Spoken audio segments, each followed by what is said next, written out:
A new law took effect on September 1st, sounding the alarm on the health and well-being of those who show up to a wide range of disasters and emergencies.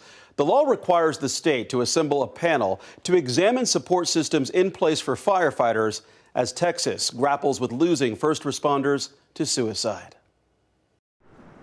At this Cedar Park fire station, Jonathan Perez sits down to tell us what he misses most about his dear friend, Corey Flores. I mean, it's just having just someone I could always talk to, just someone I could always reach out to, whether it was something good or something bad. I just miss just reaching out to him. A 7-year friendship started when the two were hired as firefighters in Cedar Park. I don't know what it was, we were just connected the first day. And ended when an overwhelming moment moved Corey to take his own life nearly a year ago. To me, he was one of the strongest people I've ever met, and I would tell him that all the time.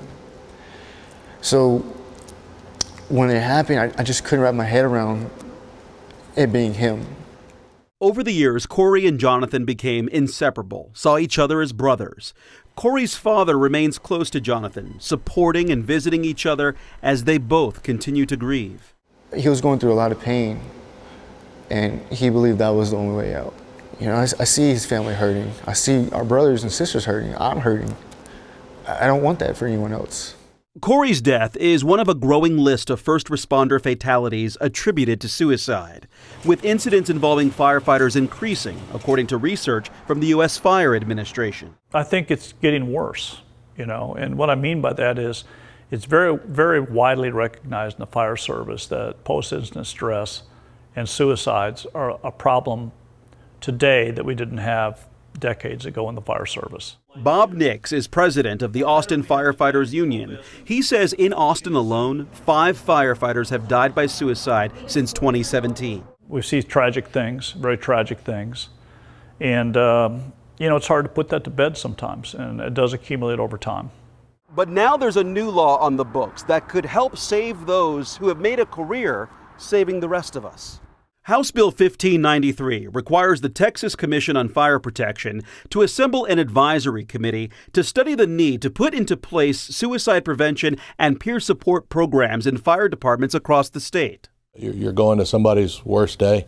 You might do that 7-10 times a day. Mike Wisco is the agency chief at the commission, charged with turning the new law into action. A lot of fire departments across the state already have programs in place, and I think this committee will take a look at what's already out there, what's working, what's not working, and how do we build upon that. Wisco says work is already underway to form the 11-member advisory committee, comprised of firefighters, mental health professionals, fire chiefs, and reps from the State Firefighters and Fire Marshals Association, which represents more than 30,000 volunteer firefighters across Texas. The group will examine what the needs are for firefighters when it comes to mental health training, peer support training and programs, and present a report to state lawmakers. This report could recommend legislation. It could recommend additional training. So I think it's monumental. Firefighters work long hours and see so much tragedy, which can foster depression and strain relationships. The committee will also explore what it takes to get firefighters comfortable with sharing and seeking support. The worldview of firefighters is we're the macho heroes. We show up and take care of everything. We're running into burning buildings when everybody else is running out.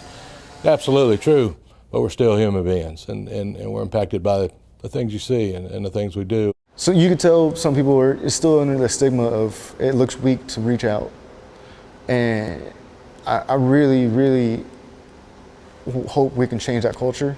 It's part of the reason why Jonathan agreed to this interview, using the pain of losing a loved one, hoping the tragedy can at least spark some positive change for others in his field. Losing him left a huge hole in all of our lives,